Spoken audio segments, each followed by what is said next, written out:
오늘은 신유통 전략과 물류 그리고 카테고리 킬러 앱에 대해서 강의를 하는 시간을 갖도록 하겠습니다. 반갑습니다. 온라인 이커머스 시장이 점점 커지고 있습니다. 2019년도 우리나라 전체 온라인 이커머스 시장은 약 133조 원으로 2018년 93조 원보다 훨씬 빠른 속도로 크게 성장을 했는데요. 당초 예상은 2020년도에 133조가 될 거라고 예상을 했습니다만은 19년도에 이미 130조를 돌파를 했습니다. 온라인 커머스를 보면 상위 6개 회사가 약 50조 원 정도의 거래를 하면서 전체 시장의 절반 가까이 마켓을 점유하고 있는 상황입니다. 이런 온라인 시장의 그런 성장과 함께 또 이런 신유통, 새로운 그런 유통에 대한 그런 시장들이 다가오고 있습니다. 그래서 오늘은 이런 온라인 성장과 이런 신유통에 대해서 살펴보고 향후에 어, 어떻게 발전할 건지, 어떻게 대응을 해야 되는지를 좀 공부하는 그런 시간을 갖도록 하겠습니다. 그리고 이런 온라인 커머스, 이커머스에서 가장 중요한 게 역시 물류라고 볼 수가 있어요. 그래서 물류에 대해서 또 공부하는 그런 시간을 갖고 또 카테고리 킬러들과 구독 경제, 이런 전반적인 새로운 그런 유통과 커머스 시장에 대해서 살펴보는 어, 시간을 갖도록 하겠습니다.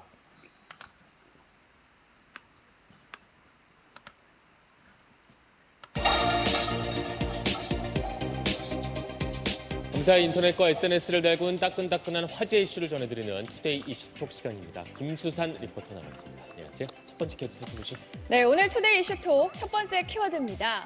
가재 껍질 까주실 분입니다. 네, 무슨 얘기인가요?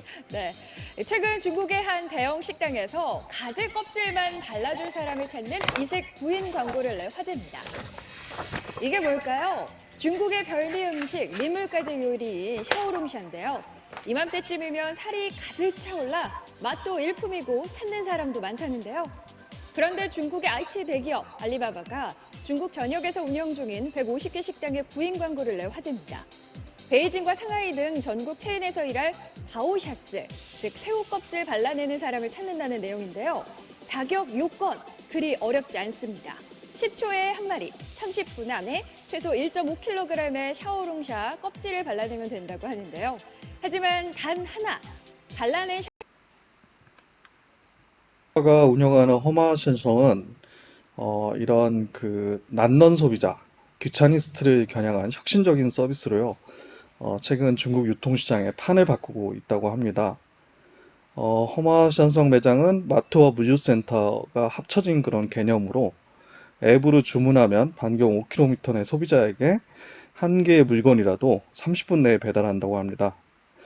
또한 허마센성 매장은 이제 요리도 대신해 주는데요. 신선한 해산물을 구매하면 즉석에서 바로 요리사들이 고객이 원하는 조리법으로 실비만 받고 요리를 해준다고 합니다. 또한 이렇게 요리하는 해산물 요리는 바로 배달도 되고요. 또 허마센성은 팔지 못하는 해산물은 무조건 당일 폐기한다고 합니다. 현재 허마센성은 중국 전역에서 폭발적인 인기를 누리면서 급속도로 성장을 하고 있습니다.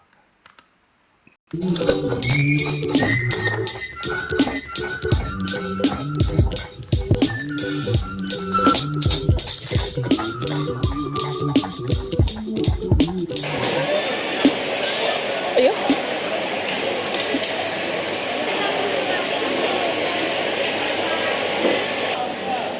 这超市是可以直接买了，然后直接在这儿加工吃的。等一下，我带大家去看一下。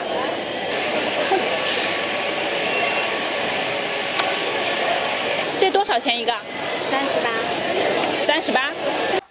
3倍是吗？还有多少龙虾？OK，我知道了。好。我们现在去找个座位。哎。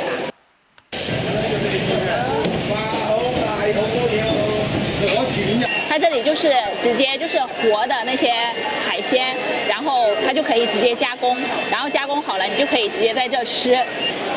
糯米猪肉馅的，这样拆开。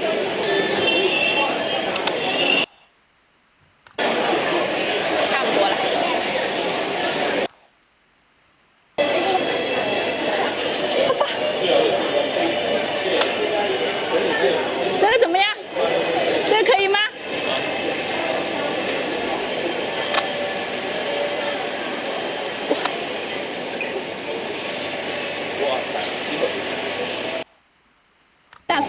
没有看到哎。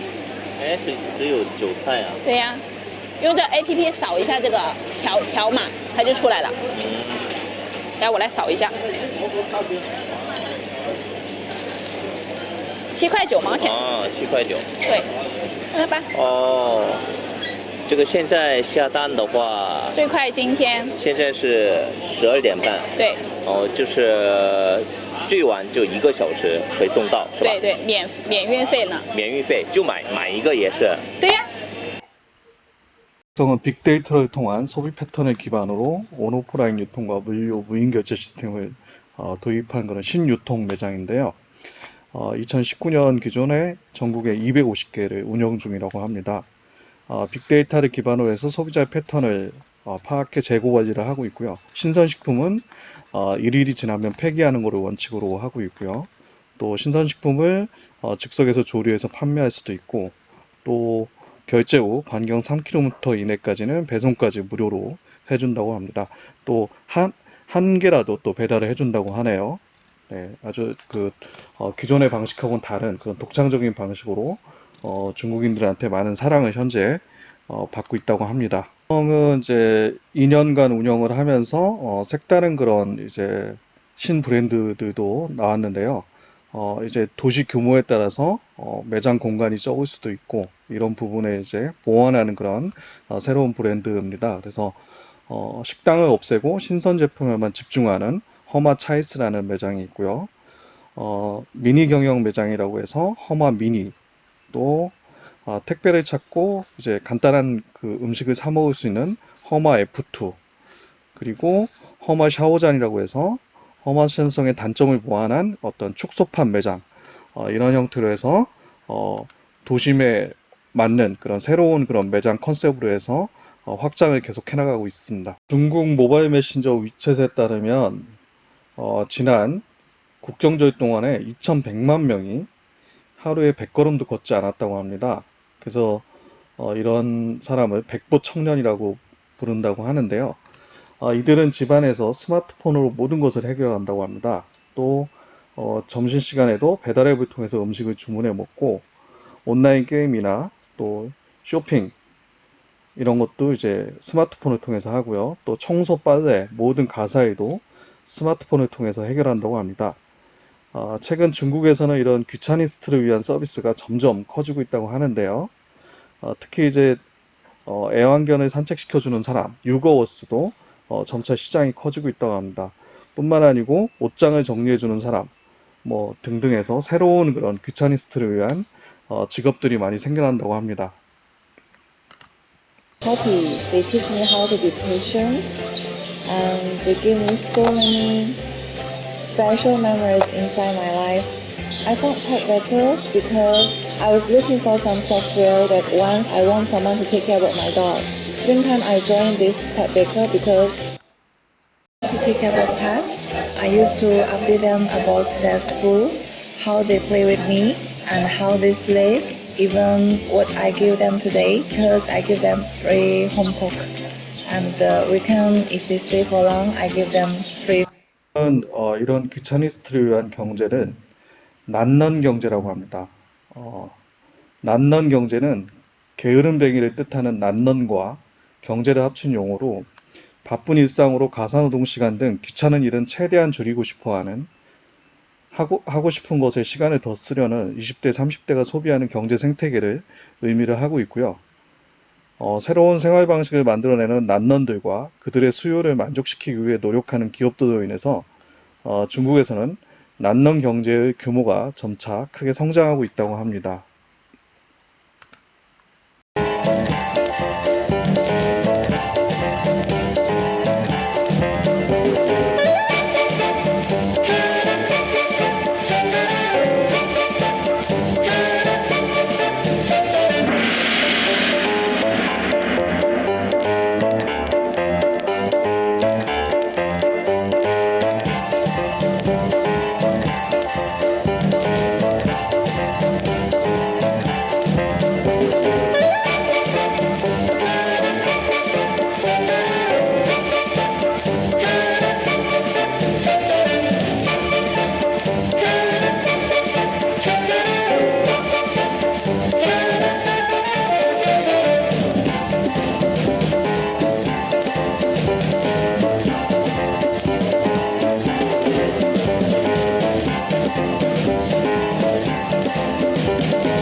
경제는 이제 오토 시장, 온라인 또 오프라인이죠. 오토 시장이 커지면서 점차 확대가 되고 있고요. 이런 귀차니스트, 게으른 사람을 위한 그런 새로운 경제라고 볼 수가 있겠습니다. 난넌들은 이제 바쁜 일상으로 가사 노동 시간을 단축하고자 배달 음식 또는 여러 서비스를 찾는 그런 소비자를 지칭하는 거고요. 시장 규모는 중국 최대 쇼핑몰인 타오바오가 발표한 난넌 소비 데이터에 따르면 중국의 난넌 경제 규모는 2018년 160억 위안으로 전년 대비 70% 성장했다고 하고요. 2019년에는 약 81조 원에 해당을 한다고 합니다. 난넌 서비스는 주로 이제 그 가사일이라든가 또 뭐 청소, 세탁, 음식 배달, 온라인 또 오프라인 서비스, 오토오들이 많이 해당되고 있는데요. 크게 몇 가지로 나눠볼 수가 있겠습니다. 귀찮은 일을 대신해주는 서비스로 바우셔스, 가지 껍질 받아주거나, 뉴거스, 애완견을 산책시켜주거나, 책장을 정리해주거나, 뭐 이런 서비스가 있고요. 또 난넌에 특화된 생활용품으로 오래 누워도 편안한 소파라든가, 누워서 볼 수 있는 스마트폰 거치대, 또 눈썹을 한 번에 이렇게 만들어주는 눈썹 가이드, 뭐 이런 제품들이 해당이 되고요. 또 가전제품으로는 청소를 대신해주는 로봇 청소기, 요리를 쉽게 해주는 그런 스마트 볶음기 같은 그런 요리 그 제품들, 또 간편식이 이제 해당이 되고 있죠. 한국에서도 간편식 시장이 커지고 있는데 대표적으로 이제 HMR이라고 해서 홈밀 리플레이스먼트, 그래서 간단하게 집에서 그냥 데피거나 뭐 전자레인지에 돌리기만 하면 음식이 되는 이런 형태의 이제 제품들이 많이 성장을 하고 있다고 합니다. 난넌팅수라고 하는 그런 그 중국의 오디오북 플랫폼 회사인데요. 2019년도에 중국의 오디오북 시장 규모는 약 44억 3천만 위안, 우리나라 돈으로 약 7,600억 원인데요. 이게 그냥 책을 읽어주는 거죠. 오디오북이라고 하는 거는 엄청나게 이제 큰 시장을 형성하고 있습니다. 그래서 책 읽기를 귀찮아하는 그런 사람들이 그냥 오디오만 틀어놓으면 책을 읽어주는 그런 형태의 이제 서비스라고 볼 수 있겠는데요. 이 란넌팅수는 3억 2천만 명의 그런 회원을 보유하고 있고요. 5천 명 이상의 라디오 DJ, 7만 개 이상의 프로그램, 1만 개 이상의 오디오북 작품을 현재 서비스하고 있다고 합니다. 爱家五八到家，爱家人五八到家，爱自己更是五八到家。上门服务就是五八到家，到家真好。 우바오지아는 중국 최대 부동산 어플인 우바 통청에서 만든 그런 생활 서비스, 오토 서비스고요. 고객의 가정을 방문해 가사노동이나 수리, 이사, 아이 돌보기, 세차, 청소, 마사지 등 여러 가지 서비스를 제공하는 그런 회사입니다. 우바 따오지아는 자체 직원만 6천 명이 있고요. 또 약 그 400여 개 도시에서 250만 명의 그런 노동자들과 함께 2,300만 가구를 연결해서 서비스를 제공하고 있다고 합니다. 현재 약 200억 위안의 부가가치를 창출하고 있고요. 또 가구를 대상으로 하는 고품질 방문 생활 서비스를 제공하고 있다고 합니다. 현재 그 미국 나스닥 IPO 상장을 지금 준비하고 있고요. 기업 가치가 지금 20억 달러 정도 이루고 있는 그런 회사입니다. 2,300만 가구에 제공한다고 하고 250만 명의 그런 근로자를 보유하고 있다고 하니까 굉장히 어마어마한 규모임을 알 수가 있습니다.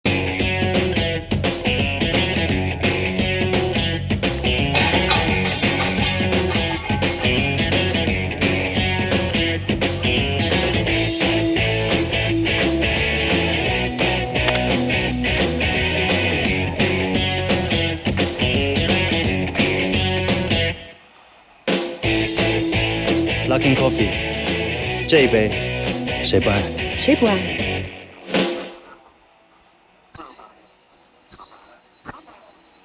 중국에서 인기를 끌고 있는 그런 커피 브랜드인데요. 루이싱 커피, 럭킨 커피. 루이싱 커피는 2017년 10월에 베이징에서 처음으로 오픈해서 1년 만에 약 1,500개 이상의 매장을 확보했고요. 창업 1년 만에 약 10억 달러 이상의 유니콘 기업 대열에 합류한 그런 회사입니다. 현재 약 3천여 개의 매장을 운영 중에 있고요. 루이싱 커피는 매장에서 커피를 판매도 하지만 어플을 통해 이제 배송도 하고 있는 그런 회사고요. 스타벅스에 비해서 굉장히 저렴한 가격으로 우수한 품질의 그런 커피를 제공하고 또 모바일 어플로 다양한 주문이나 배달 서비스를 제공하면서 빠른 속도로 성장한 그런 회사입니다. 경제가 탄생시킨 다양한 직업들이 이제 살펴봤고요. 애완견을 산책시켜주는 뉴거스 같은 경우는 반려견을 데리고 산책할 시간이 없는 고객들을 대신에 산책을 시켜주는데 시간당 약 13,000원에서 18,000원 정도를 받는다고 합니다. 옷장을 정리해주는 옷장 정리사가 수입이 가장 높다고 하네요. 옷장을 정리해주고 1m 제곱당 약 103,200원 정도를 받는다고 합니다. 이런 난농 경제 소비자들은 1초도 시간을 낭비하지 않는다고 해요. 특히 절대 길에서 언제 올지 모르는 택시를 기다리지 않고 스마트폰으로 조금 더 가격이 비싼 디디다처를 부르고 도착하면 이제 타러 나가고요. 또 맛집에서 줄 서서 기다리기보다는 배달 앱으로 원하는 시간에 음식을 배달시켜 먹는다고 합니다. 이런 난능 경제의 핵심은 시간을 돈으로 사서 하고 싶은 일에 시간을 더 많이 쓴다는 건데요. 난능 경제 소비자들은 이렇게 절약한 시간으로 무엇을 하는 것일까요?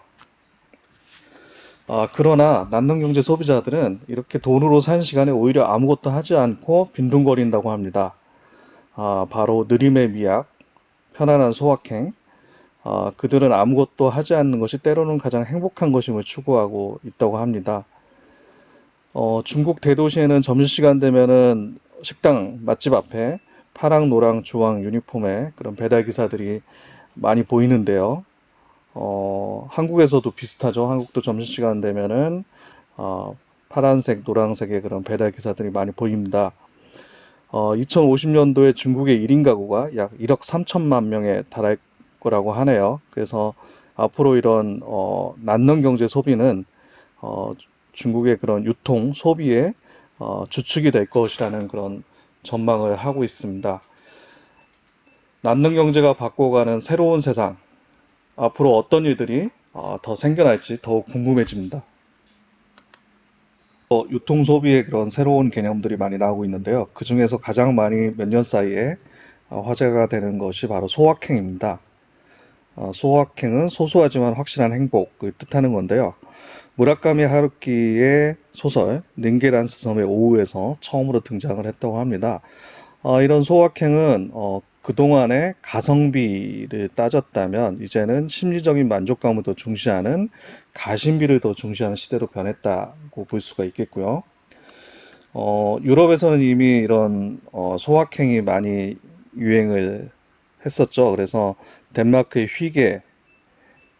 휘게라든가 프랑스의 옥함, 스웨덴의 나곰 스타일 그런 용어들이 많이 등장을 했었는데요. 휘게는 이제 가족이나 친구와 함께 또는 소박하고 여유로운 시간을 보내는 걸 의미하고요. 옥함은 고요한 한적한 그런 의미를 갖고 있는데 스트레스 받지 않고 심신이 편안한 상태, 그러한 삶을 추구하는 거고요. 나곰은 소박하지만 균형 잡힌 생활과 조화를 중시하는 삶을 의미를 하고 있습니다. 이런 트렌드가 이제 한국에서는 이제 일코노미라고 하는 그런 트렌드와 함께 혼자 사는 사람이 증가를 하고 1인 가구가 증가를 하면서 기존의 그런 그 가성비보다는 심리적인 만족을 더 추구하는 가심비를 더 따지는 그런 개념으로 바뀌고 있다고 볼 수가 있겠습니다. 최근에 이런 그 일코노미, 소확행 이런 것들이 이제 확대되는 그 배경을 보면은 첫 번째는 이제 혼자인데 자기를 더 사랑하는 BTS가 이제 글로벌 캠페인을 지금 펼치고 있는데 Love Myself, Love Yourself라고 해서 이제 자기 자신을 더 사랑하라 라는 그런 캠페인을 펼치고 있는데요. 이런 혼자라는 개념이 기존의 외롭거나 그런 우울하거나 이런 관점에서 혼자이지만 더 행복할 수 있는 자기 자신을 더 사랑하는 이런 가치에 중심을 더 두는 것이 첫 번째 이유고요. 두 번째는 관계의 스트레스에서 이제 회피하려고 하는 그런 마음이라고 볼 수가 있겠습니다. 현재 사회는 극심한 경쟁과 취업난, 또 생활고 등으로 인해서 스트레스를 많이 받고요. 또 이런 인간관계를 통해서 오는 스트레스가 상당히 많습니다. 그래서 너무나 지금은 초연결되어 있죠. 그래서 카톡도 수시로 날라오고 이런 그 인간관계에 의한 스트레스를 자발적 인간관계 단절로 해소하는 그런 겁니다. 그래서 이런 인간관계를 해소하려다 보니 혼자 이제 행동을 하게 되는 거죠. 그래서 혼밥, 혼술, 혼영, 혼행, 혼놀 등의 그런 용어가 생기는 것은 바로 이런 너무나 연결돼서 인간끼리의 관계가 너무 증가했기 때문에 역으로 그런 관계에서 해소되려고 하는 그런 성향들을 갖고 있다. 특히 이제 원래는 페이스북이 SNS에서 인스타그램보다는 더 많이 사용을 하고 있었습니다만은 젊은 층을 중심으로 이제 인스타그램으로 빠르게 지금 전환이 됐어요. 그 이유를 살펴보면은 어떤 그 페이스북은 오프라인에서 아는 사람들이 이제 친구가 많이 되지만 인스타그램 같은 경우는 이제 잘 모르는 사람들이 이제 소통을 하는 거죠. 그만큼 자기를 드러내지 않으면서도 편하게 SNS를 할 수 있다라는 현재의 그런 취향이 반영된 서비스라고 볼 수가 있겠습니다. 세 번째는 이제 그 왕성한 구매력과 연소적인 그런 소비가 늘었다고 볼 수가 있겠습니다. 1인 가구 같은 경우에 이제 소비 규모가 지속적으로 증가를 하고 있고 또 양육이나 어떤 가족 부담에서 자유롭기 때문에 좀 더 소비력이 뒷받침이 돼서 소비가 그만큼 증가를 하고 있다고 볼 수가 있겠습니다. 통계청 자료를 보면은 1인 가구의 그런 소비 성향은 점차 크게 증가를 하고 있지만 2인 이상 가구는 축소를 하고 있다는 것을 통계적으로 살펴볼 수가 있겠습니다. 우리나라 1인 가구 소비 규모는 2020년도에 약 120조 원 정도로 성장할 거라고 예상을 하고 있습니다.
미디어 효과라고 볼 수가 있겠습니다. 1인 가구를 대상으로 하는 드라마와 예능이 인기를 끌면서 호도 라이프에 대한 인식 변화가 많이 되고 있죠.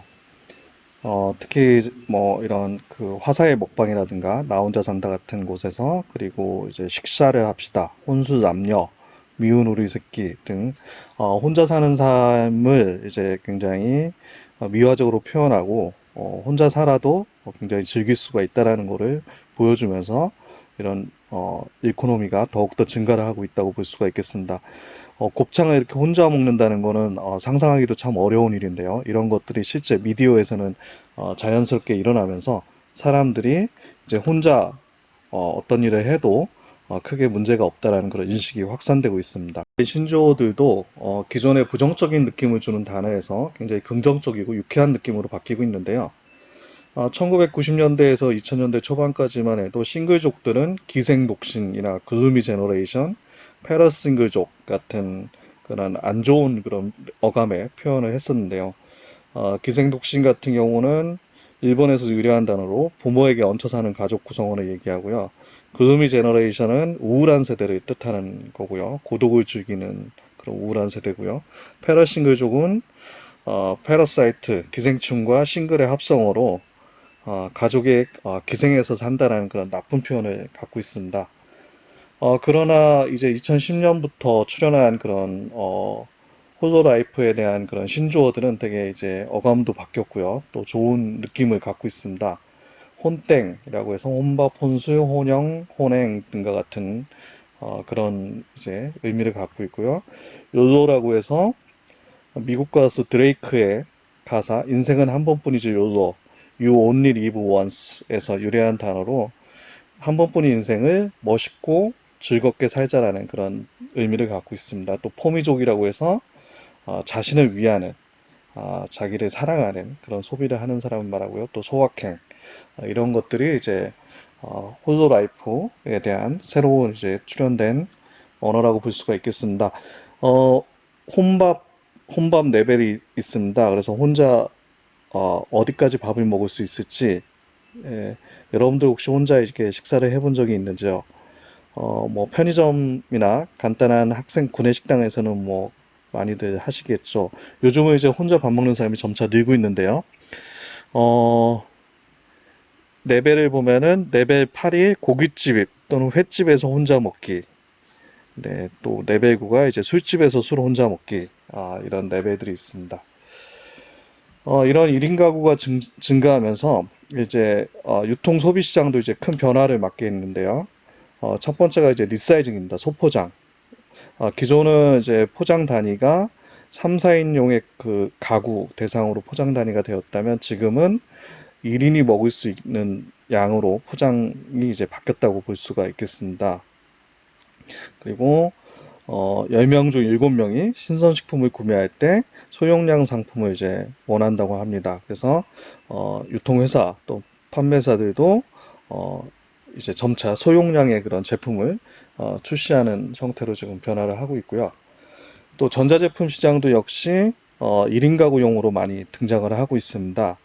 1인 토스트라든가 또 1인 불고기 바베큐 뭐 여러 가지 그런 제품들이 이제 1인 정수기 뭐 이런 여러 가지 제품들이 1인이 사용할 수 있는 그런 미니 형태로 해서 출시가 되고 있고 판매도 잘 되고 있다고 합니다.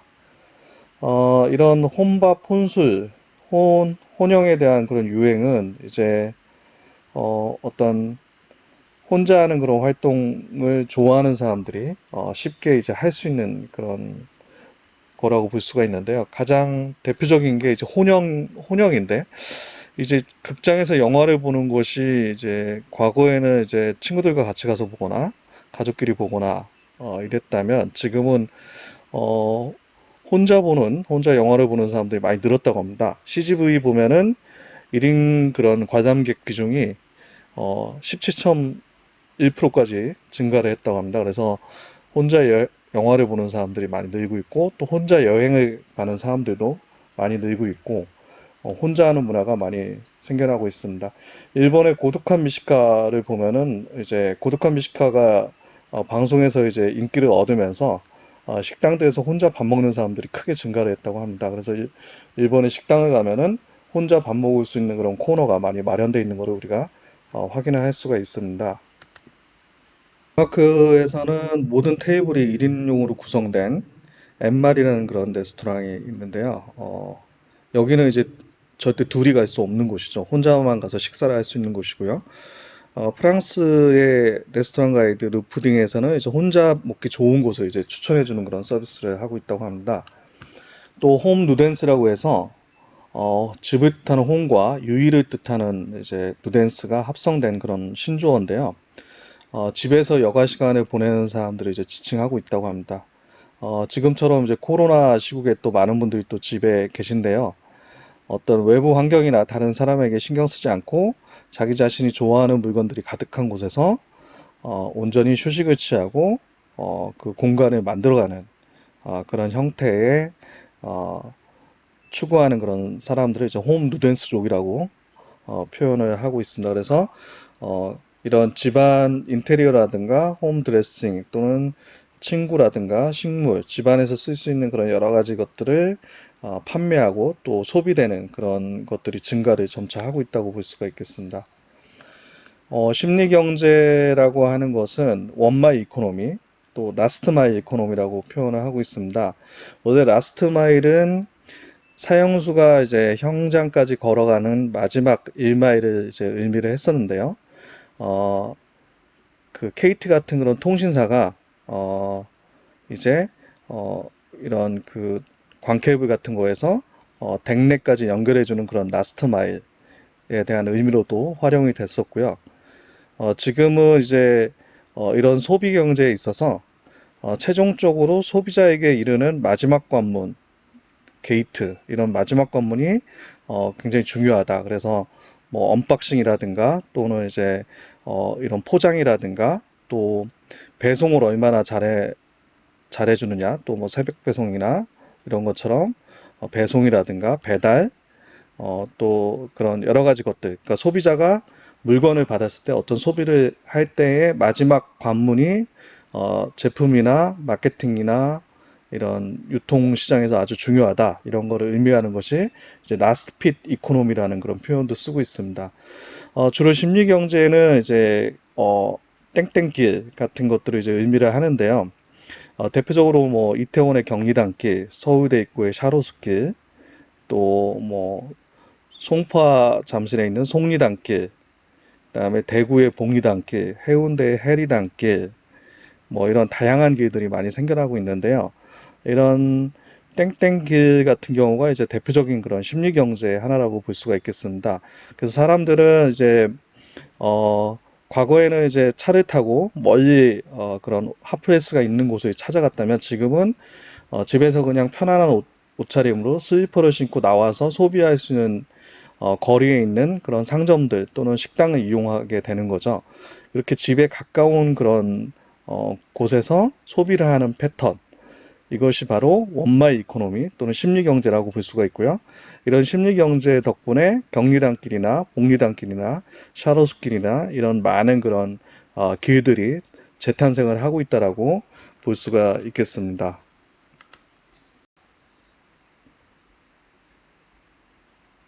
통의 혁신을 일으키는 기업이 또 하나 있는데요. 바로 아마존입니다. 아마존은 배송 시간 제로를 추구하고 있습니다. 쇼핑 후 줄 서서 결제를 기다릴 필요 없는 아마존고 무인 매장이죠. 바로 선반 고정 카메라나 여러 그런 센서 장치를 통해서 어떤 물건을 구입했는지를 체크하고 바로 결제를 안 하고 나와도 결제가 될 수 있도록 하는 그런 매장을 현재 운영 중에 있고요. 또 다양한 그런 그 물류 시스템, 첨단 물류 시스템과 또 드론을 이용한 배송, 이런 여러 가지 그런 시도를 통해서 배송 시간 제로의 그런 신유통을 추구해 가고 있습니다. 드론을 위한 그런 배송후에서 여러 가지 그런 제품들을 개발을 하고 있는데요. 점차 상용화를 눈앞에 두고 있다고 합니다. 상공에 머물면서 물류센터 역할을 하면서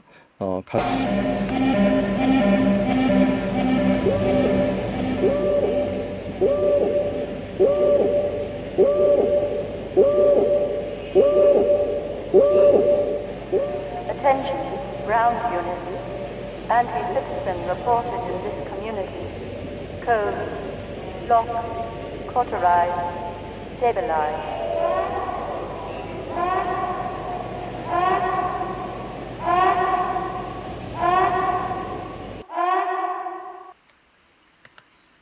소비자 구매 행동 이론을 살펴보면 AIDMA의 과정을 거치는데요. A는 attention, I는 interest, D는 desire, 그리고 memory, 그리고 action의 과정을 거칩니다. 그래서 흥미를 갖고 관심을 갖다가 이제 사고 싶은 욕망이 생기고 그거를 기억했다가 실제 이제 구매로 이어지는 건데요. 이거는 미국의 경제학자 포덴 도홀이 1920년도에 만든 그런 이론인데요. 지금은 이제 AISAS로 이제 바뀌었습니다. 온라인 이커머스가 활성화되고 각종 그런 포탈이나 SNS를 통해서 정보가 공유되고 있기 때문에 지금의 그런 소비자 구매 행동 패턴은 AISAS로 바뀌었다고 볼 수가 있겠습니다. 그래서 어텐션과 인터레스트가 일어났다면 이것도 역시 소셜 미디어나 뭐 이런 TV 광고라든가 뭐 이런 걸 통해서 발생할 수가 있겠죠. 그 다음엔 S, 서치를 하는 거죠. 포탈을 통해서 해당 제품을 찾아보고 관심을 갖고 바로 온라인에서 액션, 구매를 하고 쉐어, 다시 이거를 SNS를 통해서 주변에 이제 공유를 하는 그런 형태의 소비자 행동 패턴으로 바뀌었다고 볼 수가 있겠습니다. 물건을 구매하기까지의 그런 전 과정을 나타낸 건데요. 소비자가 실제 물건을 구매하기 위해서는 굉장히 많은 단계를 거치고 과정을 거칩니다. 그래서 위에 보면 소비자의 니드, 그 다음에 검색, 그 다음에 구매, 그 다음에 이제 배달, 그리고 서비스, 그 다음에 재구매 이런 과정이 있고요. 밑에는 각각의 이제 온라인과 오프라인을 통한 그런 그 여러 가지 행동들을 의미를 하고 있습니다. 그래서 이제 물건을 탐색을 하고 검색을 한 다음에 바로 사기보다는 이제 다른 사용자들이 남긴 리뷰를 체크하죠. 리뷰를 체크하고 필요하면 콜센터에 전화해서 궁금한 사항을 또 물어보고요. 또 친구들의 반응은 어땠는지 또 체크를 하고요. 또 제품에 대해서 더 이제 자세히 봅니다. 그래서 블로거가 남긴 글이라든가 이런 것들 이제 살피고요. 그런 다음에 이제 구매하겠다고 결심이 쓰면은 온라인을 통해서 구매하거나 아니면 오프라인 매장을 통해서 이제 구매를 하고 이제 오더한 거를 이제 체크를 하고요. 매장에서 픽업을 하거나 아니면 배달된 거를 이제 픽업을 해서 이제 제품을 엽니다. 언박싱을 한 다음에 이제 또 리뷰를 작성하죠. 리뷰를 쓰고 그 다음에 이 제품의 특징 같은 거 이제 파악을 하고 공유를 하거나 또는 이제 다시 추후에 이제 재구매를 하거나 이런 과정을 거치고 있습니다. 지금의 이런 그 유통 소비는 이제 크게 변화를 하고 있는데요. 리테일 1.0이 전통적인 그런 유통이었다면 이런 리테일 2.0은 좀 더 이제 대형 마트, 월마트 같은 그런 대형 마트 중심으로 한 그런 새로운 하이퍼마켓 중심으로 한 새로운 형태의 리테일 2.0이라고 볼 수가 있고요. 리테일 3.0은 아마존이나 알리바바 또는 뭐 한국의 지마켓이나 쿠팡 같은 그런 회사들이 일으키고 있는 그런 이커머스를 리테일 3.0이라고 볼 수가 있겠습니다. 리테일 4.0은 바로 이제 신유통이라고 볼 수가 있는데요. 온라인과 오프라인 그리고 물류 시스템이 하나로 연결돼서 새롭게 만들어가는 그런 새로운 유통 시장을 갖다가 신유통이라고 설명할 수. 창업자인 그 마이는 신유통에 대해서 설명하면서 이렇게 얘기했습니다. 전자상거래는 단지 이쪽 강가에서 저쪽 강가로 강을 건널 때 사용하는 배일 뿐이며 앞으로 미래에는 전자상거래라는 말이 없어지고 신유통이라는 말만 있을 거다 라고 했습니다. 그래서 알리바바도 전자상거래라는 단어를 쓰지 않고 이제 신유통이라는 단어를 쓰겠다고 했습니다. 그래서 신유통이라고 하는 것은 온라인과 오프라인 그리고 물류가 모두 합쳐서 통합된 새로운 그런 유통을 갖다가 의미를 하고 있습니다. 당초에 이제 물류라는 거는 물적 유통의 줄임말로 생산자부터 소비자까지의 물질의 흐름을 의미를 하고 있습니다. 유통은 생산자로부터 소비자에게 재화와 서비스를 전이시키고 장소와 시간, 소유의 효용성을 창출하는 것을 의미를 하고 있고요. 물류는 이 유통에서의 소유 거래를 제외해서 장소와 시간의 효용성을 창출하는 것을 물류라고 표현을 하고 있습니다. 그 물류는 제품의 수송, 보관, 하역, 포장 하는 전 과정과 기초시설, 유통, 가공, 정보 기능 등을 포함하는 포괄적 개념이라고 볼 수가 있겠습니다. 최근에 이제 온라인 거래가 급격하게 늘고 오토 및 공유 경제가 활성화되면서 물류가 점점 더 중요해지는 그런 시대가 됐고요. 4차 산업혁명 시대에서는 가장 중요한 요소가 바로 이 물류라고 볼 수가 있겠습니다. 중국의 자이펀드 창업자 웨이저는 소비자의 체험은 많고 빠르고 좋고 싼 것 이 네 가지로 이제 요약할 수 있다고 합니다. 근데 전통적인 유통은 이 네 가지 중에 두 가지만을 택해야 된다고 하는 거죠. 두 가지를 희생해야 됐다고 합니다. 예로 미국의 코스트코는 싼 것과 좋은 것을 선택하고 많은 것, 다양한 거죠. 다양한 것과 빠른 것은 희생했고 그 코스트코의 상품 수가 4천여 종인 반면에 월마트는 2만 종이 넘는다는 걸 보면 알 수가 있죠. 그러니까 창고형 매장은 싸고 좋은 거 다양한 것보다는 싸고 좋은 제품을 집중적으로 판매하는 것이 창구형 매장이고요.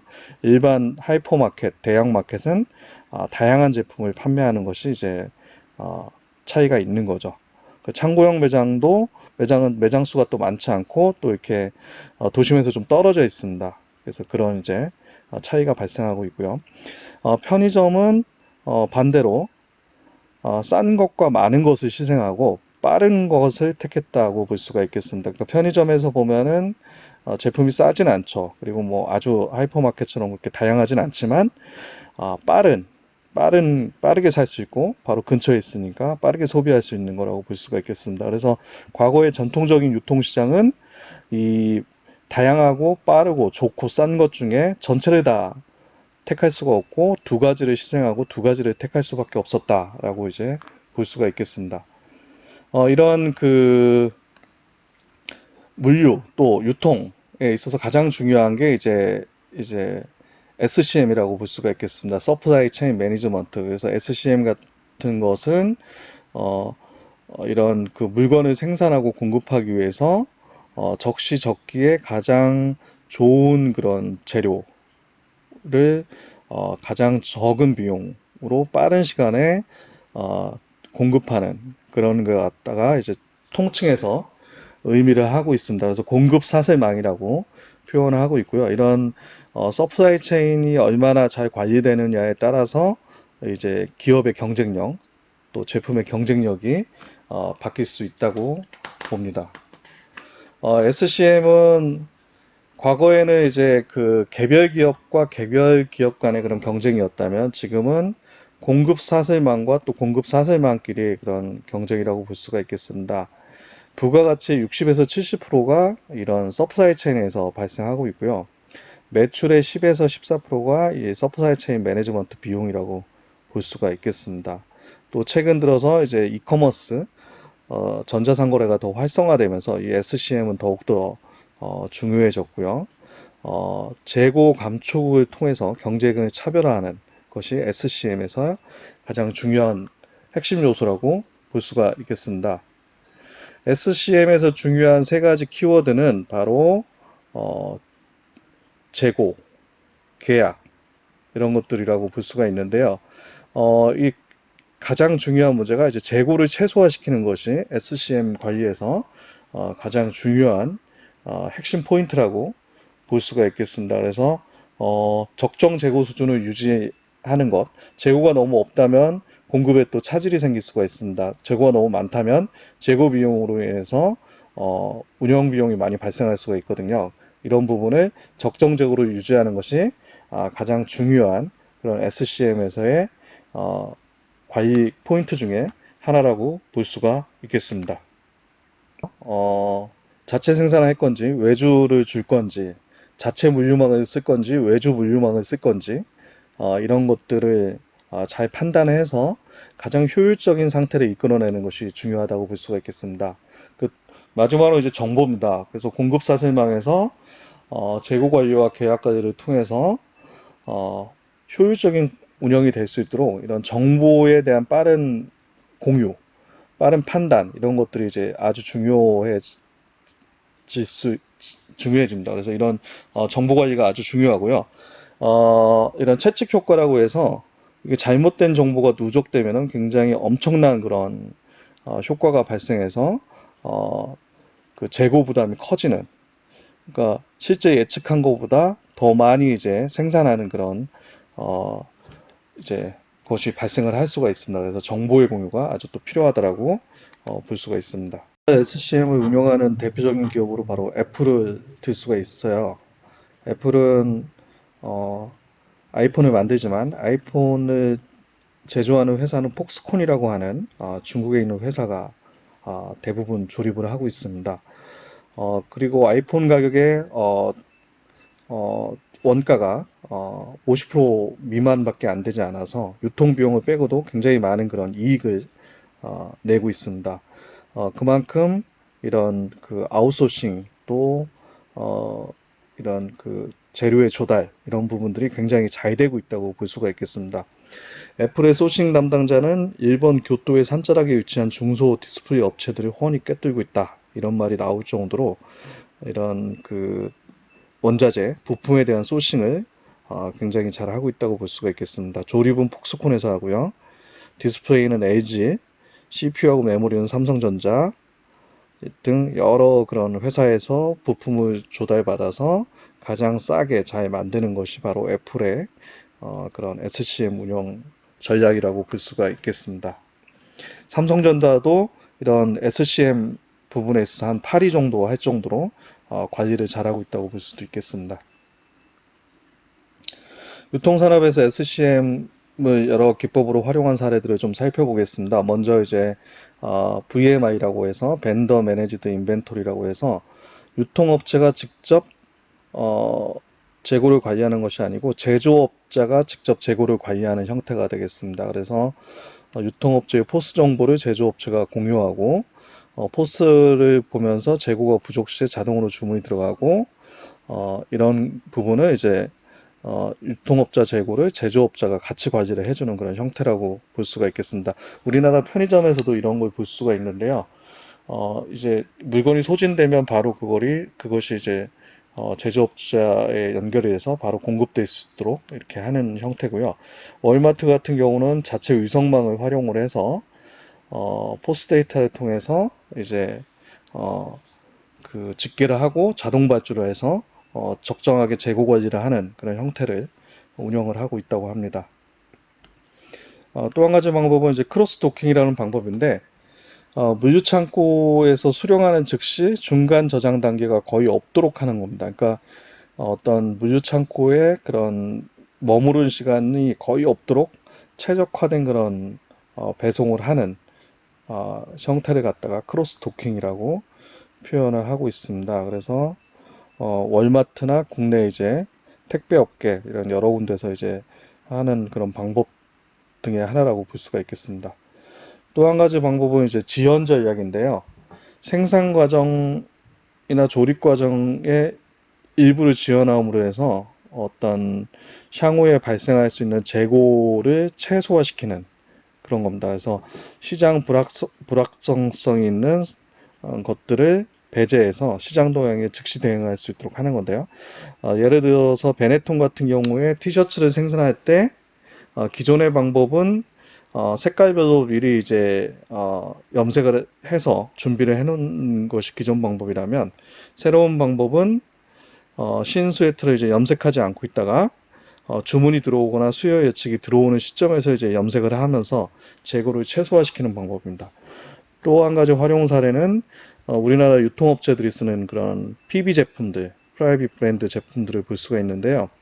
라면 같은 걸 보면 생산한다 해놓고 마지막에 포장 단계에서만 뭐 자체 상품으로 할지 PB 제품으로 할지 결정되는 수요에 따라서 함으로 해서 재고를 최소화시키는 그런 방법들이 있습니다.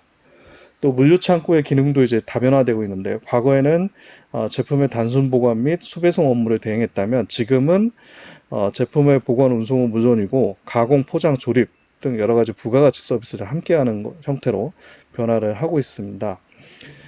밀크런이라고 해서 이제 그 농장을 순회하면서 우유를 수집하는 프로세스를 이제 밀크런이라고 하는데 이것이 이제 또 SCM에도 도입이 됐는데요. 일본의 완성차 업체는 한국 내 자동차 부품을 생산하는 중소기업들을 이제 순회하면서 조달을 하고 이제 배를 통해서 다시 출국을 하고 일본의 이제 자동차 완성차 업체까지 배송이 되는데 이러면서 이제 재고를 최소화시키는 그런 전략이고요. 또 텍스 엔지니어링이라고 해서 각국의 그런 관세나 수입 통관 이런 것들이 좀 다르기 때문에 이걸 통해서 이제 활용하는 방법입니다. 예를 들어서 일본에서 미국산 소고기를 수입해서 햄버거 패티를 제조하는 것보다는 한국에서 미국산 소고기를 수입해서 패티를 가공하고 이걸 다시 일본에서 수입하는 것이 훨씬 더 저렴한 비용으로 할 수 있다는 거죠. 또 다른 방법 중에 하나는 GITD라고 해서 Just in Time Distribution이라고 합니다. 그래서 제조업자에서 중간 도매상과 소매상을 거쳐 최종 고객에게 상품이 도달할 때까지 각 단계별로 최적화시키는 거죠. 재고를 최소화시키는 방법이라고 볼 수가 있겠습니다. 활용 사례를 보면은 이탈리아의 유명한 파스타 제빵 제조기업인 바리다스파를 보면은 이 바리다스파 유통에 대한 의사결정을 바리다 파스타 본사가 직접 이제 결정을 한다고 합니다. 이 백데이터를 통해서 본사가 결정해서 중간에 도소매 업체들이 어떤 잘못된 판단으로 인한 주문에 대한 실수를 최소화시켜서 최적화된 그런 유통이 일어날 수 있도록 하는 그런 형태를 갖다가 쓰고 있습니다. 그래서 운송 방법이 이제 만차 수송과 부분적재 수송 이렇게 나눠질 수 있는데요. 제품 특성이나 유통점에 맞는 독특한 운송 방법을 결정해서 활용해서 과다 재고를 막는 그런 특징을 갖고 있습니다. 또 삼자물류라는 것이 유명하죠. 이 삼자물류 같은 경우는 아웃소싱을 통해서 이제 물류를 해결하는 건데요. 제품의 생산도 역시 아웃소싱을 통해서 해결하는 방법이 있습니다. 뭐 애플처럼 아이폰을 생산할 때 폭스콘을 통해서 이제 아웃소싱하는 그런 방식들이 있을 수가 있는데요. 이런 본사가 직접 수행하는 것보다 훨씬 더 어떤 가격적인 요소, 생산 비용, 제품의 경쟁력 이런 것들을 고려해서 아웃소싱이 더 낫다라고 판단이 된다면 아웃소싱을 통해서 하는 것이 가장 바람직하고요. 물류도 역시 아웃소싱을 하는 것이 바람직한 부분이 있습니다. 왜냐하면 이미 큰 물류회사가 존재를 하고 있고 그 물류회사는 이제 어떤 그 여러 가지 그 대용량 처리를 할 수 있는 그런 걸 갖고 있어서 가장 저렴한 비용으로 물류 시스템을 이제 운영할 수 있는 장점이 있는데 직접 물류망을 구축한다면 훨씬 더 비용이 이제 많이 들 수가 있겠죠. 그래서 물류가 이제 그런 부분에서 가장 중요한데요. 물류 비용을 최소화하는 것이 기업의 어떤 이익을 극대화시키고 경쟁력을 향상시키는 가장 중요한 방법이라고 볼 수가 있겠습니다. 또 최근에 등장한 것 중에 이제 회수물류라고 있는데요. 회수물류는 이제 온라인 이커머스 전자상거래가 활성화되면서 이제 소비자들이 직접 매장에서 뭐 입어보거나 테스팅해보거나 하지 못한 제품들을 온라인만 보고 구매를 하고 이것이 이제 집으로 배송되기 때문에 반품을 많이 하고 있습니다. 그리고 이커머스 회사들은 반품을 자유롭게 할 수 있도록 이제 많이 열어주죠. 그래야만이 소비자들이 더 구매를 자연스럽게 할 수가 있기 때문에 그러다 보니까 물건이 배송되는 물류 비용도 들지만 물건이 다시 회수되는 그런 그 회수물류도 점차 시장이 커지고 있다고 합니다. 그래서 미국 소매업체에서 연간에 회수되는 그런 제품 가격이 약 1,000억 달러에 이른다고 하고요. 지금은 훨씬 더 많겠죠. 우리나라도 온라인 거래가 이제 시장이 급증하면서 133조로 커졌기 때문에 여기 이런 온라인 거래에 따른 회수물류가 굉장히 큰 폭으로 이제 성장하고 있어서 이 회수물류를 잘 관리를 하지 못한다면 오히려 기업의 이제 비용이 눈덩이처럼 커질 수 있다라고 볼 수가 있겠습니다. 최근 이커머스 시장을 카테고리 킬러 서비스들이 속속 장악해 나가고 있습니다. 기존의 만물상처럼 모든 제품을 판매하는 대형 그런 이커머스 서비스들과는 달리 카테고리 킬러 서비스들은 패션, 신선식품, 인테리어 등 특정 카테고리를 전문적으로 취급하면서 인기를 끌고 있는데요. 실제로 온라인 이커머스 주요 6개사의 방문자 수보다 이런 카테고리 킬러 서비스의 방문자 수가 크게 증가를 하고 있다고 합니다. 우리나라의 대표적인 카테고리 킬러 서비스를 보면 패션 서비스를 하고 있는 무신사, 그 다음에 지그재그, 그다음에 중고거래 물품을 거래하는 번개장터, 그 다음에 독특한 아이디어로 상품을 만드는 블랭크 코퍼레이션, 그리고 이제 수제 제품만을 판매하는 아이디어스, 또 화장품만 전문적으로 이제 그 서비스를 비교해서 보여주는 글로우픽, 또 신선식품을 배송하는 마켓컬이나 쓱 등이 있는데요. 그런 그 카테고리 킬러 서비스들을 살펴보도록 하겠습니다.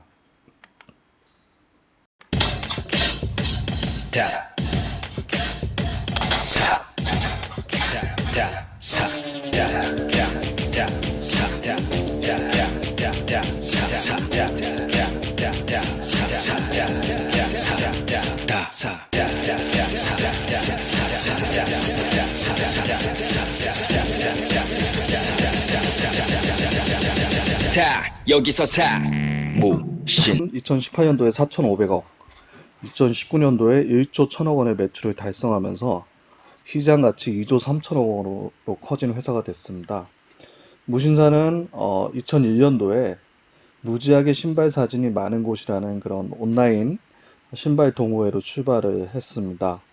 2013년까지만 해도 연 거래액이 100억 원 수준에 그쳤습니다만 2017년도에 3천억, 2018년도에 4,500억, 그리고 작년도에 1조를 돌파하면서 패션 업계의 가장 큰 커머스 회사로 성장을 했습니다. 500개의 쇼핑몰 정보를 제공하는 지그재그는 1020 세대의 사용자를 중심으로 서비스하는 그런 패션 정보 서비스인데요. 2015년 6월 런칭 이후에 4년 만에 누적 거래액 1조 3천억을 돌파하면서 큰 폭으로 성장을 했습니다.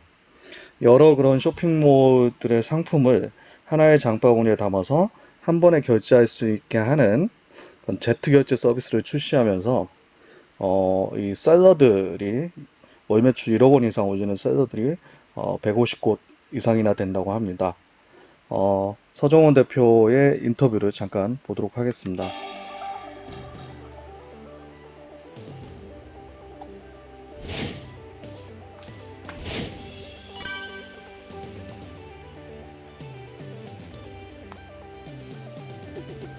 막상 해보니까 가장 어려웠던 거는 되게 사소한 것들인데 임대하는 방법, 사람을 뽑는 데 있어서의 사실 오피스텔 작은 공간에서 사람을 인터뷰를 하면 사람들이 왔다가 정말 5분 만에 나가서 도망가듯이 가는 사람도 있었고 아니면 온라인에서 많이 봤을 것 같은데요. 마약 베개, 이 마약 베개를 팔아서 크게 성공한 회사가 있습니다. 마약 베개 그 화면 잠깐 볼게요.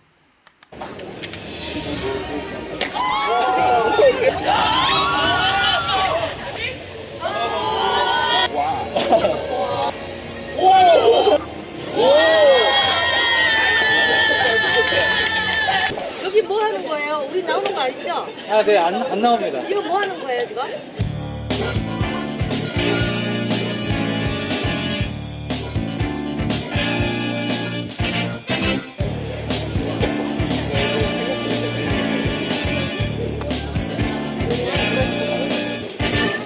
이게 뭐야?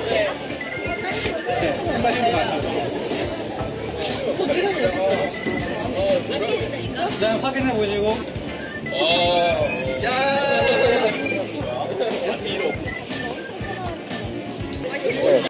베개를 만들어서 시트한 블랭크 코퍼레이션은 전년도 매출이 1263억입니다. 마약 베개만 120만 개 이상을 판매했다고 하는데요. 이 블랭크 코퍼레이션은 독특한 아이디어 제품을 만들어서 뭐 세탁조 전용 세척제, 남성 전용 간편 파마약, 발각질 제거제, 정수 필터 샤워기 등 아주 독특한 아이디어 상품을 만들어서 주로 소셜미디어를 통해서 마케팅을 하고 제품을 판매해서 매출을 일으키고 있습니다. 블랭크 코퍼레이션은 남대광 대표가 설립한 그런 회사인데요. 여기는 뭐 매월 여행비를 제공하고 보너스도 많이 주고 그 직원 복지도 굉장히 혁신적으로 하는 회사로 잘 알려져 있습니다. 만든 마약 침대 매트리스 편 한 번 더 보도록 하겠습니다.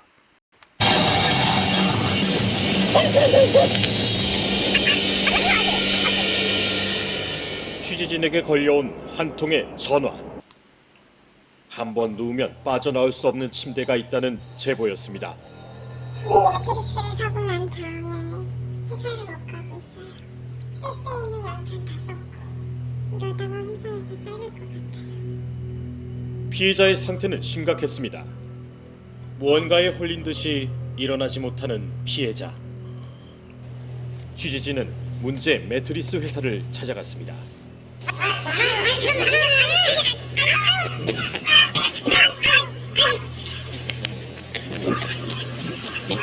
해당 업체는 완강히 취재를 거부했습니다.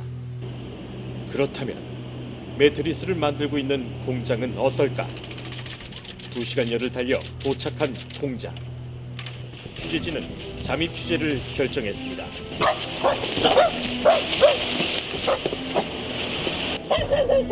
그곳의 경비는 무척 삼엄했습니다. 맞네. 여기가 맞네. 제대로 찾아왔네. 공장 내부는 다른 공장과 다를 게 없었습니다. 결정적인 증거를 찾지 못하던 그때 취재진은 발주를 준비하고 있던 수상한 사내와 맞닥뜨렸습니다. 네, 저희는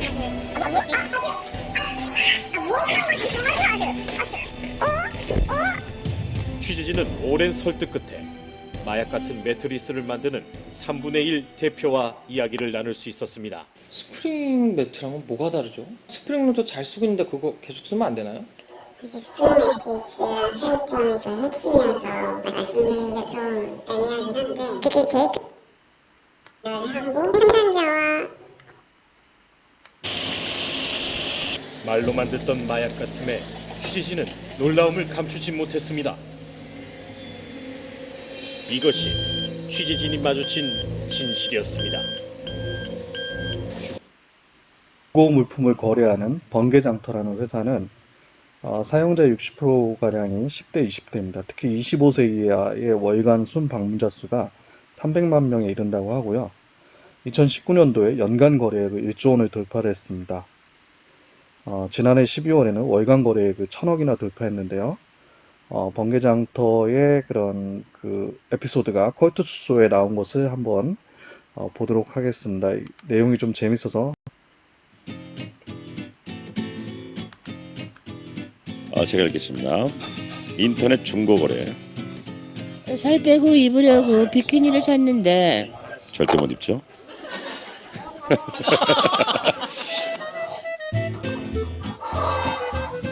오빠가 맨날 라면 끓이니까 내가 살찌잖아. 3년째 쳐다보기만 해서 이거 봐. 그냥 팔기로 했어요. 8,000원. 배율이 절대 내고 됐다. 중고 카페에 글을 올리자마자 문자가 왔어요. 띵동. 비키니 살 수 있나요? 네, 살 수 있어요. 계좌 드릴까요? 띵동. 좀 깎아주세요. 안 돼요. 근데 그 뒤로 아무도 사겠다는 사람이 없는 거예요. 65,000원. 최소. 할 수 없이 가격을 조금 내려갖고 다시 글을 올렸어요.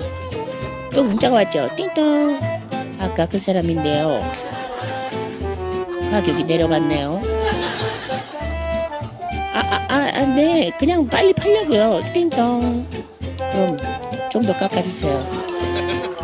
어이가 없어. 근데 더 이상 답을 안 했죠. 근데 그 사람 말고는 또 사겠다는 사람이 없었어요. 며칠 뒤에 가격을 좀 더 내려서 올릴 수밖에 없었는데요. 또 문자가 왔어요. 띵동. 비키니 아직 안 팔렸나 봐요.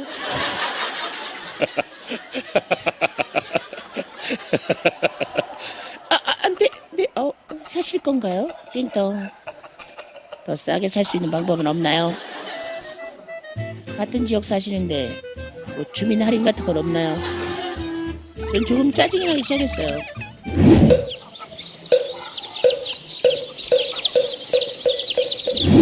이거 완전 새 거예요. 한 번도 안 입었고요. 이 정도면 아주 싼 편이에요. 띵동.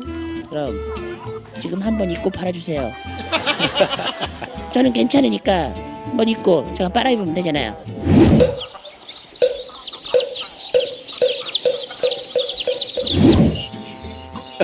황당했지만 이 사람 아니면 또 연락 올 사람이 없을 것 같아서 네, 알겠습니다. 한번 입고 드릴게요. 이거 어떻게 입어? 그리고 너무 짜증이 나서 비키니를 들고 저희 오빠한테 갔어요. 입고 좀 하라니까. 오빠, 오늘 이거 하룻밤만 입어줘. 야, 너 미쳤냐? 뭐야 갑자기? 내가 이걸 왜 입어? 오빠가 나보다 말랐잖아. 오빠가 나보다 말랐잖아. 나는 안 들어가서 그래. 그냥 주면 되지 뭘 입혀줘. 그 가격에 지가 그냥 한 번만 주면 입어줘. 내가 2만 원 줄게. 백수였던 오빠는 2만 원을 받고 비키니를 입었고 저는 그걸 그대로 팔았어요. 며칠 뒤 그 사람한테 또 문자가 왔죠. 물건 잘 받았다는 문자겠거니 싶었는데 띵동. 이거 한 번 입으신 거 맞나요? 아, 네? 뭔가 이상해서요. 왜 비키니 팬티 앞부분이 늘어나 있죠?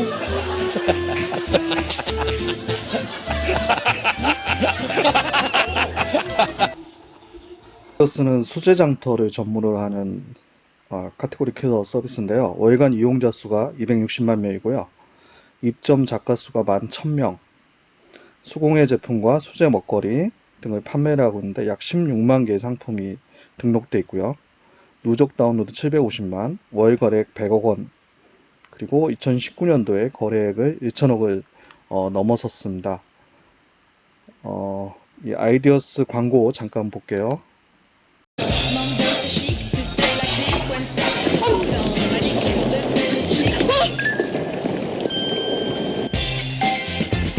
세상에 하나뿐인 나만의 핸드메이드. 쇼핑 앱 중에 에이브지라고 있습니다. 이 에이브지는 셀럽 마켓 모음 앱인데요.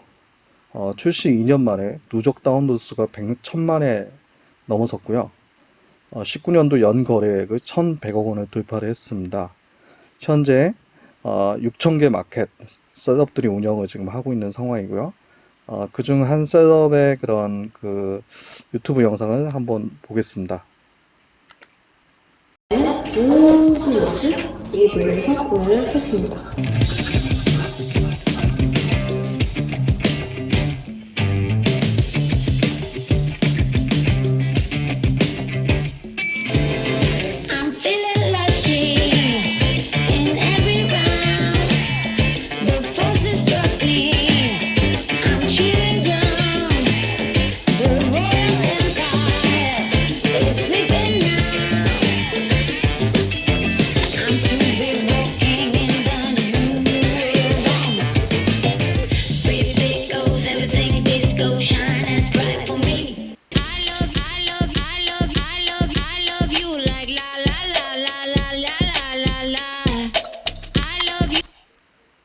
픽은 뷰티 서비스 플랫폼으로 광고나 협찬이 없는 정직한 화장품 리뷰를 바탕으로 화장품 순위를 매기는 앱입니다.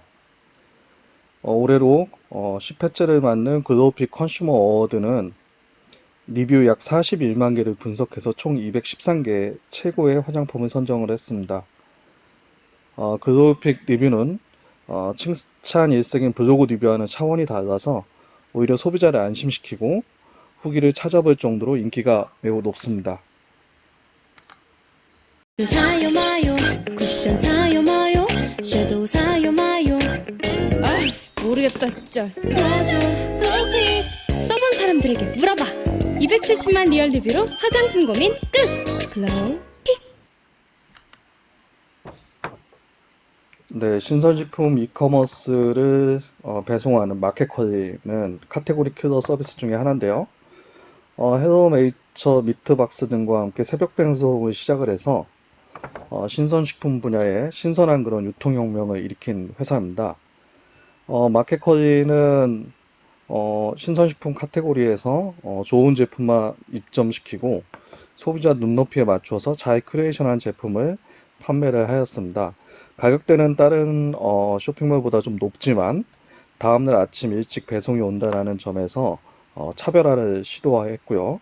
또 높은 퀄리티 등이 알려지면서 빠른 속도로 성장을 하게 되었습니다. 컬리는 몰랐습니다. 이렇게 많은 분들이 컬리의 뒤를 따라오실 줄은요.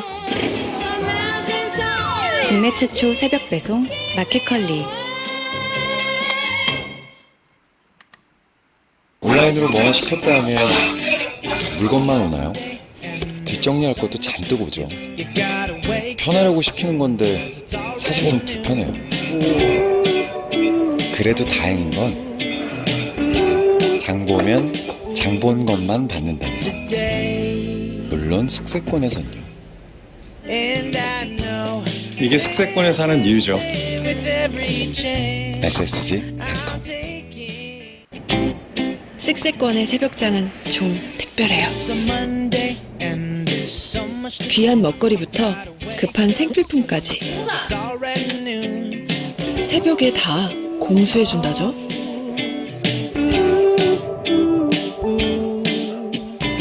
새벽에 구하기 힘든 걸 구할 수 있게. 이게 쓱세권에서 사는 든든함이죠. ssg.com. 세계 이마트는 이제 쓱배송을 선보였는데요. 쓱배송은 이마트몰에서 주문한 상품을 당일 배송해서 받을 수 있는 서비스로 신선식품이나 냉동식품 제품을 대상으로 서비스를 하고 있습니다. 신세계 같은 경우는 물류센터에 콜드체인 시스템을 구축해서 운영 중에 있고요. 또 그 밖에 티몬이나 다른 물류 회사도 콜드체인 시스템을 구성해서 신선식품을 배송을 하고 있습니다. 콜드체인 시스템은 그 물류의 하나의 그 혁신적인 방법 중에 하나라고 볼 수가 있는데요. 특히 이제 신선식품이나 어떤 냉동식품을 생산자에서 소비자까지 저온 상태를 유지한 채로 배송해서 선도를 떨어뜨리지 않고 배송하는 물류 방식이라고 볼 수가 있겠습니다. 신선식품의 공급은 자연 조건에 좌우되고 유통이 매우 복잡하여 생산자부터 소비자까지 도달하기 위해서는 여러 단계를 거쳐야 됩니다. 이로 인해 오랜 시간이 걸려 선도가 떨어지고 가격 변동이 심해 유통경비가 증가하는 등 여러 문제를 가지고 있습니다. 콜드체인은 이런 문제를 해결하기 위한 수단으로 새로운 물류 혁신적인 방법이라고 볼 수가 있겠습니다. 으로 시작을 해서 소비자들에게 차별화를 선도하고 빠르게 성장하고 있는 이커머스 기업 마켓컬리입니다. 마켓컬리는 작년도에 월 거래액이 400억에서 500억 정도 수준이었어요. 그래서 2019년도 매출은 4천억 정도였는데 코로나 발생 이후에 현재 월 1,000억까지 늘었다고 합니다. 그만큼 이제 집에서 온라인으로 주문하는 사용자가 급증을 했다라고 볼 수가 있겠죠. 그럼에도 불구하고 마켓컬리는 2018년도에 1,500억 매출에 오타가 있네요. 적자가 약 336억이 났고요. 2019년에도 매출이 4천억이었으니까 적자도 아마 1,000억대 이상으로 커지지 않았을까 이렇게 예상을 하고 있습니다. 우리나라 그 온라인 매출이 2015년 30%에서 지난해 41%까지 증가를 하면서 온라인 커머스에 대한 비중이 점차 높아지고 있고요. 이런 온라인 커머스로 인해서 많은 회사들이 현재 크게 성장을 하고 있는 상황입니다. 마켓컬리의 사업 확장 방식은 과연 바람직한가? 한번 고민해 볼 필요가 있을 것 같습니다. 브랜드를 알리고 마케팅을 통해서 온라인 커머스 시장을 확대하면서 키우는 것, 비즈니스적으로는 아주 잘하고 있다고 생각하고 있는데요. 첫 번째는 새벽 배송인데, 새벽 배송으로 이제 신선식품 배송에 대한 차별화를 시도를 했습니다.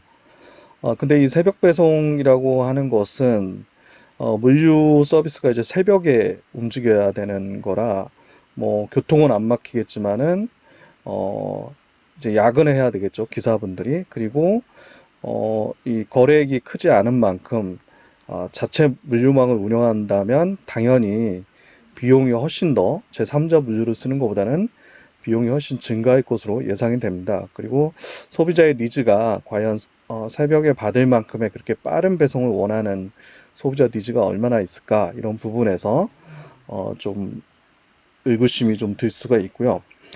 또 다른 거는 이제 초기에는 좀 신선식품 중심으로 큐레이션에서 소비자의 만족도를 높이는 그런 전략을 썼는데 지금은 제품군이 굉장히 다양해지면서 사실 뭐 쿠팡이나 티몬 같은 오픈마켓과 큰 차이가 없는 형태로 지금 확장이 되고 있습니다. 그래서 이거는 초기에 어떤 카테고리 킬러로 시작을 해서 이 그 시장을 다변화시키는 그런 방법이라고 볼 수가 있는데 이런 것이 과연 좀 바람직한가, 이런 부분이 있고요.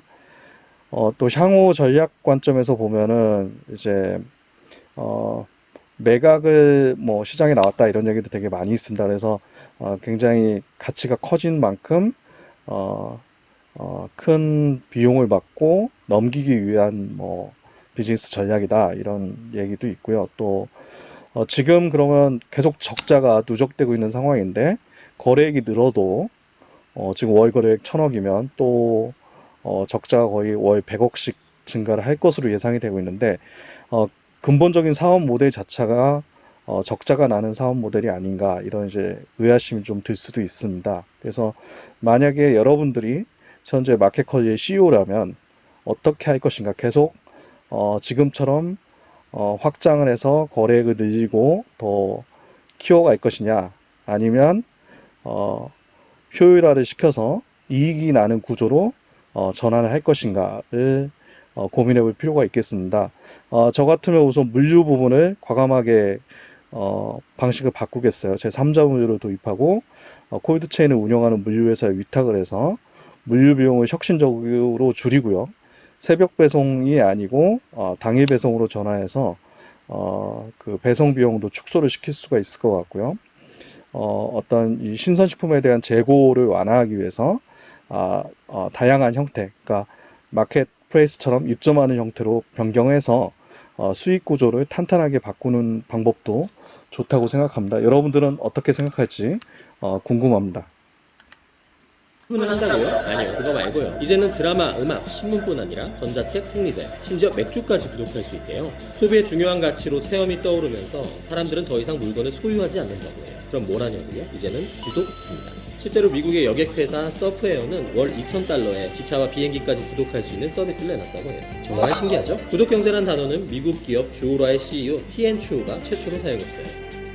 사실 구독은 그렇게 생소한 개념이 아니에요. 우리가 매달 내고 있는 전기요금, 수도요금, 핸드폰 요금도 모두 구독이죠. 만약 당신이 월세집에 살고 있다? 그렇다면 숙소를 구독하는 거예요. 구독 경제는 크게 세 가지로 나뉘어요. 정기 배송형, 렌털형, 무제한 이용형. 정기 배송형이 가장 익숙하실 거예요. 구독 경제의 초기 형태였던 신문 배달과 우유 배달이 진화해 이제는 꽃다발, 원두, 속옷 등 돈만 내면 무엇이든지 정기적으로 받을 수 있다고 해요. 심지어 작가의 수필을 신문처럼 정기적으로 받아볼 수 있는 서비스도 있다고 하네요. 렌털형도 익숙해요. 정기적으로 무언가를 빌려 쓰는 개념이죠. 한번 써보고는 싶은데 제품의 가격이 너무 비싸 망설인 경험 있으실 거예요. 가장 대표적인 물건이 자동차죠. 3월에는 소나타, 4월엔 투싼, 5월에는 벨로스터를 타고 싶을 때 렌털형 구독 경제를 이용한다면 저렴한 가격으로 매달 다른 자동차를 탈 수 있겠죠. 일정 금액을 내면 마음껏 즐길 수 있는 무제한 이용형 구독 경제도 있어요. 주로 디지털 콘텐츠들이 여기에 속하는데요. 드라마를 한 편 한 편 다운로드했다가 가랑비에 옷 젖는 줄 모른다고 큰돈 쓰게 되는 거 다들 아시죠? 대신 구독 경제를 이용한다면 매달 일정한 요금을 지불하고 콘텐츠를 무제한으로 이용할 수 있죠. 물론 콘텐츠의 질도 중요하겠지만요. 그렇다면 왜 이렇게 구독 경제가 열풍인 걸까요?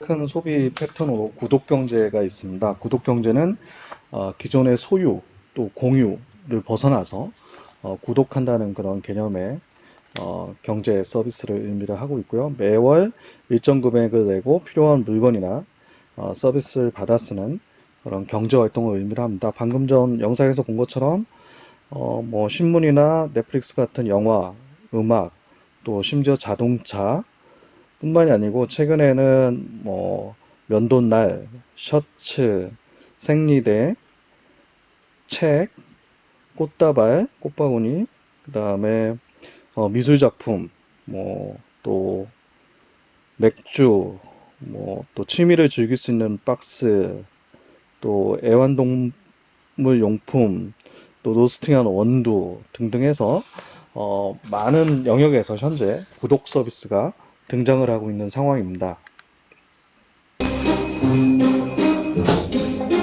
시작할까요? 사피엔스 역사의 역사 고양이 말그릇 너찌 라티노 수어 12발자국 빨간머리엔 방구석 미술관 심경극의 기술 대면 책값 꽤 들었겠는데 항공값에 다 받지. 매월 항공값에 2만 원 무제한. 독서와 무제한 친해지리 밀리의 서재. 첫 달 구독 서비스 제공하는 밀리의 서재를 보셨고요. 미국에서는 다자 세이브 클럽이라고 해서 매월 면도날을 집으로 배송해주는 서비스를 제공하는 회사가 있었습니다. 창업 5년 만에 회원을 320만 명 이상 모으고 유니레버에 10억 달러에 매각된 그런 케이스고요. 또 에피카는 BMW 미니와 협력을 해서 매월 100만 원 정도의 비용으로 미니 차량 4대에서 6종을 매달 바꿔 탈 수 있는 서비스를 제공을 했습니다. 미국 렌트 더 런웨이는 디자이너 의류를 대여해주는 서비스로 알리바바가 약 220억을 투자해 주목을 받았었고요. 한국의 위클리 셔츠는 월 53,000원을 받고 매주 깨끗하게 다려진 셔츠 3장을 집으로 배송하는 서비스를 제공하고 있습니다. 또 밀리의 서재는 월 9,900원에 무제한으로 전자책을 볼 수 있는 서비스 제공하고 있고요. 리디북스도 월 6,500원에 전자책을 볼 수 있는 서비스를 출시를 했습니다. 또 3개월에 한 번씩 미술가의 미술 작품을 배송해주는 오픈 갤러리 서비스가 있고요. 유기농 생리대를 정기 배송해주는 해피 문데이, 그리고 해외 아티스트의 작품을 대형 프린트해서 집으로 보내주는 핀즐, 2주일에 한 번씩 꽃을 배달해주는 꾹까, 수제 맥주를 한 달에 2번 배송해주는 벨루가 브루어리, 취미를 즐길 수 있는 키트를 배송해주는 하비 인 더 박스, 면도기를 정기 배송하는 와이즈리, 애완동물 용품을 배송해주는 펫박스, 로스팅한 원두를 정기 배송하는 빔브라더스 등이 있습니다. 이런 구독 경제는 계속 시장이 커지고 있는 그런 상황입니다. 클라우드 키친은 우버의 창업자인 트래비스 캘러닉이 한국에서 새롭게 시작한 그런 공유 주방 서비스인데요. 건물 내부에는 5에서 7평 규모의 주방 20-30개가 들어가고 1층에는 드라이브 스루 시설을 갖추었습니다. 클라우드 키친은 주방과 요리사를 포함하여 식당 운영에 필요한 모든 다양한 서비스를 구독경제 플랫폼으로 제공을 하고 있습니다. 식당 창업자는 쉽게 식당을 오픈할 수 있고 식당 운영에 관련된 서비스 일체를 구독형 서비스로도 제공을 받을 수 있는 그런 모델입니다. 경제 시장은 2020년도에 5,300억 달러 시장으로 성장할 것으로 전망을 하고 있습니다. 제러미 러프티는 소유의 종말이라는 책에서 효용 이론을 제시했는데요. 효용 이론이란 제한된 자원으로 최대한의 만족을 얻기 위해 노력하는 행위를 의미를 하고 있습니다. 점차 소유의 시대는 가고 이용의 시대가 올 것이다 라고 이제 이야기를 했고요. 앞으로는 소유의 시대가 아닌 이용의 시대가 된다는 것을 주장을 하고 있습니다. 구독 경제는 넷플릭스 같은 그런 월정액 모델이 있고요. 또 생필품을 정기 배송하는 그런 모델, 또 고가 품목을 이렇게 빌려 쓰는 모델, 이렇게 세 가지로 구분할 수가 있겠습니다. 온라인 이커머스 시장이 급격하게 커지고 있고 또 이로 인한 이제 물류 시스템에 대한 시장도 계속 커지고 있는 상황인데요. 이런 온라인 이커머스 시장의 가장 큰 문제점은 두 가지입니다. 하나는 고객 확보 비용 증가와 물류 비용의 증가입니다. 그래서 가장 큰 온라인 회사들이 아직도 적자를 면하지 못하는 이유 중에 하나는 온라인을 통한 가격 경쟁을 하면서 고객 확보에 대한 비용을 상당 부분 출혈 경쟁하면서 많은 비용을 쓰고 있고요. 또 이렇게 그 주문이 들어온 거를 실제 집까지 배송을 해주는 그런 물류 비용이 굉장히 많이 들어가고 있는 상황이어서 고객 확보 비용과 물류 비용에 의해서 흑자를 내지 못하는 그 만성 적자에 허덕이고 있고요. 기존에 오프라인 유통을 했던 뭐 신세계라든가 롯데라든가 CJ 같은 회사들도 온라인에 뛰어들면서 흑자 나던 기업이 적자로 전환되는 등 온라인을 통한 그런 적자가 계속 커지고 있는 상황입니다. 앞으로 물류혁명을 거쳐 새로운 신유통이 등장하고 대규모 인프라 구조가 생겨남에 따라 기업과 소비자는 가깝게 연결되어 유통 자체가 소비자 중심의 모델로 전환될 것입니다. 이런 그 온라인과 오프라인 그리고 물류가 하나로 결합된 것을 신유통이라고 볼 수가 있고요. 기존의 유통과 소비 분야에서 새롭게 변화가 돼야 되는 그런 분야라고 생각합니다.